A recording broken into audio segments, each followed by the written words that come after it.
Hello, good morning class 7th। हम लोग कर रहे थे पार्ट 4 का रिवीजन, नेताजी की चिंता।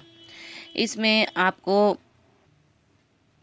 हम आपको प्रश्न नंबर 6 तक एक्सप्लेन कर दिया है। आज हमने प्रश्न नंबर 7 करना है। तो देखिए, जो हमारा प्रश्न है 7, उसमें है इन पंक्तियों का अर्थ स्पष्ट करो, मतलब मीनिंग बताओ, इन लाइनों में क्या कहा गया है। पहला आपका क है, बड़े दुख की बात है कि हम क्या थे और क्या हो गए हैं, हमारा धर्म कहाँ से कहाँ पहुँच गया है। उत्तर है इसमें, लेखक को दुख हो रहा है कि जिस देश में धर्म को सम्मान की दृष्टि मतलब नज़र से देखा जाता था, वहाँ अब पाप और पापियों का बोलबाला रह गया है। जिस धर्म को हम लोग बड़े सम्मान के साथ देखा करते थे, उसकी पूजा करा करते थे, आज वहाँ पर सिर्फ पाप और पापी लोग रह गए हैं।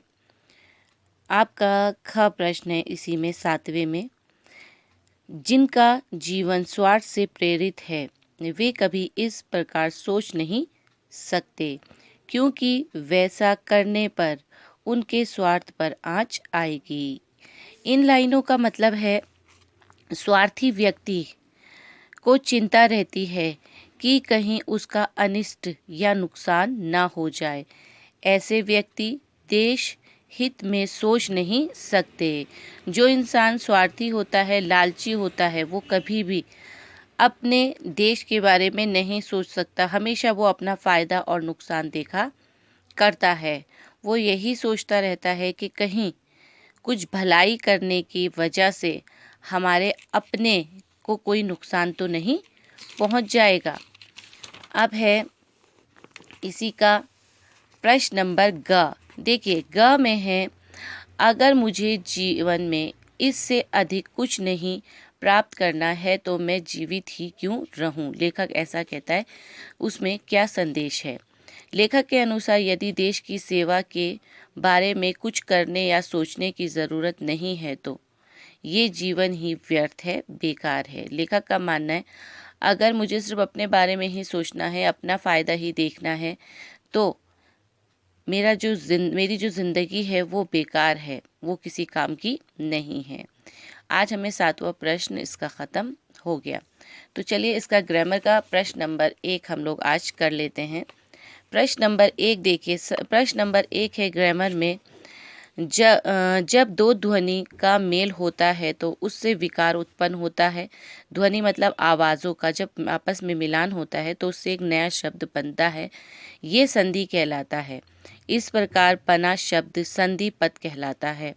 संधि पद में से जब शब्दों का शब्दांशों को अलग करके लिखा जाता है तब ये संधि विच्छेद कहलाता है।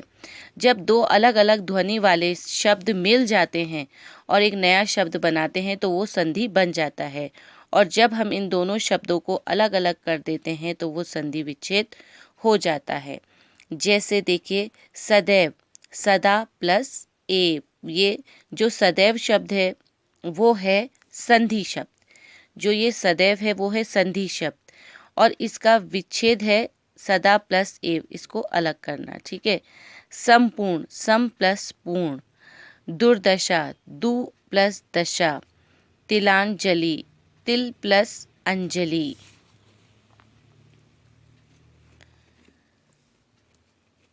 पुनरुद्धार, पुनः प्लस उद्धार।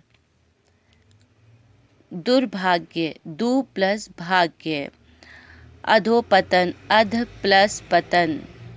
सानंद, स प्लस आनंद। ठीक है, तो आज हम इसका प्रश्न नंबर 1 ही करेंगे। ग्रामर का प्रश्न नंबर 1 और रीडर पार्ट में से हम लोगों ने प्रश्न नंबर 7 आज किया। उम्मीद करती हूँ आप लोग घर में सब सेफ होंगे और अच्छे से होंगे।